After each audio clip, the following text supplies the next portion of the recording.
ओम गंग गणपते नमः। आप सभी का हमारे YouTube चैनल पर हार्दिक स्वागत है।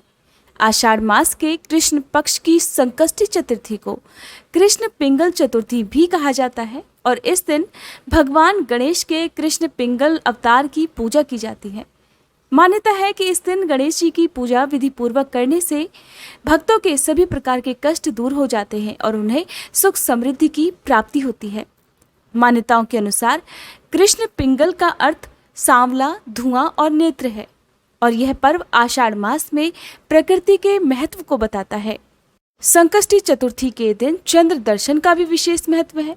इस दिन चंद्रमा को देखना अत्यंत शुभ फलदायी माना गया है। संकष्टी चतुर्थी का व्रत चंद्रमा को देखने के बाद ही पूर्ण होता है और यह व्रत सभी प्रकार की मनोकामनाओं को पूर्ण करने वाला है।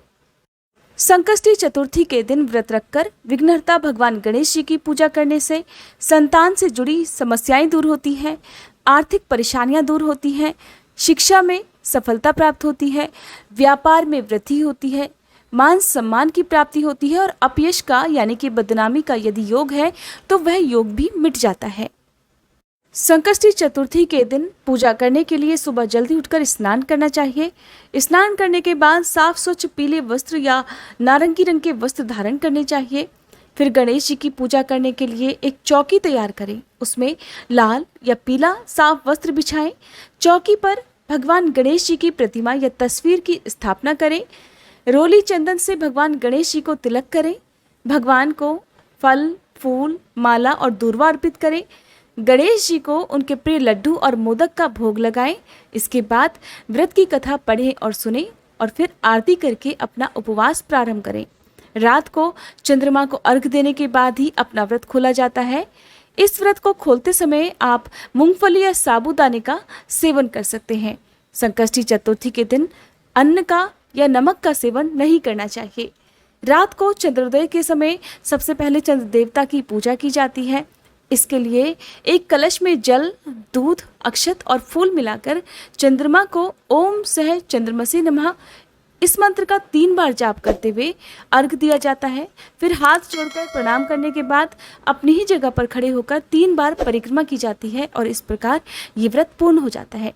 आइए जानते हैं साल 2022 में आषाढ़ मास के कृष्ण पक्ष की चतुर्थी तिथि कब है, व्रत कब रखा जाएगा, चंद्र दर्शन का शुभ समय क्या रहेगा और आप सुनेंगे संकष्टी चतुर्थी की व्रत कथा।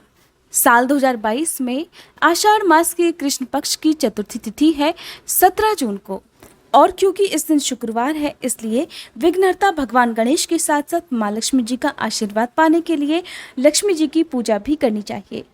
चतुर्थी तिथि प्रारंभ होगी 17 जून शुक्रवार को सुबह 6:12 से, जिसकी समाप्ति होगी 18 जून शनिवार को तड़के 2:59 पर। जान लीजिए 17 जून को होने वाले सूर्योदय और चंद्रोदय के समय के बारे में। तो 17 जून को सूर्योदय का समय रहेगा सुबह 5:45, सूर्यास्त का समय रहेगा शाम 7:10 और चंद्रोदय का समय रहेगा रात 10:27 पर।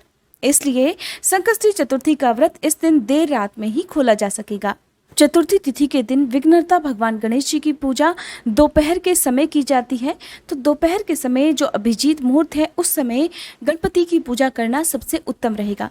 अभिजीत मुहूर्त रहेगा दोपहर 12 बजे से लेकर 12:54 तक। संकष्टी चतुर्थी के दिन जो भी भक्त जैसी भी कामना के साथ भगवान गणेश जी की पूजा करता है और उनका प्रिय भोग उन्हें अर्पित करता है, भगवान गणेश उनकी उन सभी मनोकामनाओं को पूर्ण करते हैं। आइए अब सुनते हैं संकष्टी चतुर्थी की कथा। पौराणिक कथा के अनुसार द्वापर युग में महिष्मती नाम की नगरी में महिजीत नाम का एक राजा था। वह बड़ा ही पुण्यशील और प्रतापी राजा था और अपनी प्रजा का पालन भी पुत्रवत ही करता था, किंतु संतान विहीन होने के कारण उसे राजमहल का वैभव बिल्कुल भी अच्छा नहीं लगता था। वेदों में निसंतान का जीवन व्यर्थ माना गया है। अगर संतान विहीन व्यक्ति अपने पितरों को जल का दान देता है तो उसके पितृगण भी उस जल को गर्म जल के रूप में ही ग्रहण करते हैं और कभी संतुष्ट नहीं होते। इसी उहापोह में राजा का बहुत सारा समय व्यतीत हो गया। राजा ने पुत्र प्राप्ति के लिए बहुत सारा दान, यज्ञ आदि कार्य किए, लेकिन फिर भी राजा को पुत्र की प्राप्ति नहीं हुई। राजा की जवानी ढल गई और बुढ़ापा आ गया, किंतु वंश वृद्धि नहीं हुई, अर्थात उसे संतान सुख नहीं मिला। फिर राजा ने विद्वान ब्राह्मणों और प्रजाजनों से इस संदर्भ में परामर्श किया। राजा कहने लगे, हे ब्राह्मणों तथा प्रजाजनों, हम तो संतानहीन हो गए, अब मेरी क्या गति होगी। मैंने तो अपने जीवन में कभी भी पाप कर्म नहीं किए। मैंने कभी अत्याचार द्वारा कभी धन एकत्रित नहीं किया। मैंने तो सदा अपनी प्रजा का पालन भी अपने पुत्रवत ही किया। फिर धर्माचरण द्वारा ही पृथ्वी पर मैंने शासन भी किया। मैंने चोर डाकों को दंडित किया, इष्ट मित्रों के भोजन की व्यवस्था की, सदा गौओं ब्राह्मणों के हित को ध्यान में रखते हुए शिष्ट पुरुषों का आदर सत्कार किया। फिर भी मुझे अब तक पुत्र न होने का क्या कारण है। राजा की व्यथा सुनकर विद्वान ब्राह्मण कहने लगे, हे महाराज, हम लोग वैसा ही प्रयास करेंगे जिससे आपके वंश की वृद्धि हो सके। इस प्रकार कहकर सभी लोग कोई उपाय सोचने लगे। सारी प्रजा राजा के मनोरथ की सिद्धि के लिए ब्राह्मणों के साथ वन में गई। वन में उन लोगों को एक श्रेष्ठ मुनि के दर्शन हुए। वे मुनिराज निराहार रहकर तपस्या में लीन थे। ब्रह्मा जी के समान वे आत्मजित, क्रोधजित तथा सनातन पुरुष थे। संपूर्ण वेद विशारद और अनेक ब्रह्म ज्ञान संपन्न वे महात्मा थे। उनका निर्मल नाम लोमश ऋषि था। प्रत्येक कल्पांत में उनके एक एक रोम पतित होते थे, इसलिए उनका नाम लोमश ऋषि पड़ गया। ऐसे त्रिकालदर्शी महर्षि लोमश के उन सभी ने दर्शन किए। सब लोग उन तेजस्वी मुनि के पास गए। उचित स्तुति और प्रणाम आदि के अनंतर सभी लोग उनके सामने जाकर खड़े हो गए। मुनि के दर्शन करने के बाद सभी लोग प्रसन्न होकर परस्पर कहने लगे कि हम लोगों को सौभाग्य से ही ऐसे मुनि के दर्शन हुए हैं। इनके उपदेश से हम सभी का मंगल होगा। ऐसा निश्चय कर उन लोगों ने मुनिराज से कहा, हे ब्रह्म ऋषि, हम लोगों के दुख का कारण सुनिए। अपने संदेह का निवारण करने के लिए ही हम लोग आपके पास आए हैं। हे भगवान, अब आप ही कोई उपाय बताइए। महर्षि लोमश ने पूछा, सज्जनों, आप लोग यहाँ किस अभिप्राय से आए हैं? मुझसे आपका क्या प्रयोजन है, स्पष्ट रूप से कहिए। मैं आपके सभी संदेहों का निवारण करूंगा। तब प्रजाजनों ने उत्तर दिया, हे मुनिवर, हम महिष्मती नाम की नगरी के निवासी हैं। हमारे राजा का नाम महिजीत है। वह राजा ब्राह्मणों का रक्षक, धर्मात्मा, दानवीर, शूरवीर और मधुरभाषी है। उस राजा ने हम लोगों का पालन पोषण किया है, परंतु ऐसे राजा को आज तक संतान की प्राप्ति नहीं हो पाई है। हे भगवान, माता पिता तो केवल जन्मदाता ही होते हैं, किंतु राजा ही वास्तव में पोषक और संवर्धक होता है। उसी राजा के निमित्त हम लोग ऐसे घने जंगल में आए हैं।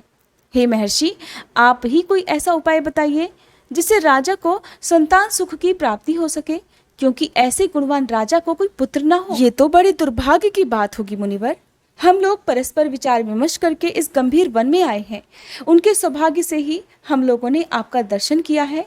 हे मुनिवर, किस व्रत, दान, पूजन आदि अनुष्ठान करने से हमारे राजा को पुत्र प्राप्त होगा, आप कृपा कर वह सभी बतलाइए। प्रजा की व्यथा सुनकर महर्षि लोमश कहने लगे, हे भक्तजनों, अब आप लोग ध्यानपूर्वक सुनिए। मैं संकटनाशन व्रत को बतला रहा हूँ। यह व्रत निसंतानों को संतान और निर्धनों को धन देता है। इसके लिए आषाढ़ कृष्ण चतुर्थी को कृष्ण पिंगल गजानन की पूजा करें। राजा व्रत करके श्रद्धा युक्त होकर ब्राह्मणों को भोजन कराएं और उन्हें वस्त्रों का दान दें। गणेश जी की कृपा से उन्हें अवश्य ही पुत्र की प्राप्ति होगी। महर्षि लोमश की यह बात सुनकर सभी लोग करबद्ध होकर उठ खड़े हुए। नतमस्तक होकर दंडवत प्रणाम करके सभी लोग अपने नगर में वापस लौट आए। वन में घटित सभी घटनाओं को प्रजाजनों ने अपने राजा से बतलाया। प्रजाजनों की बात सुनकर राजा बहुत ही प्रसन्न हुए और उन्होंने श्रद्धा पूर्वक विधिवत गणेश चतुर्थी का व्रत करके ब्राह्मणों को भोजन वस्त्र आदि का दान दिया। तब इस व्रत के प्रभाव से रानी सुदक्षिणा को गणेश जी की कृपा से सुंदर और सुलक्षण पुत्र की प्राप्ति हुई।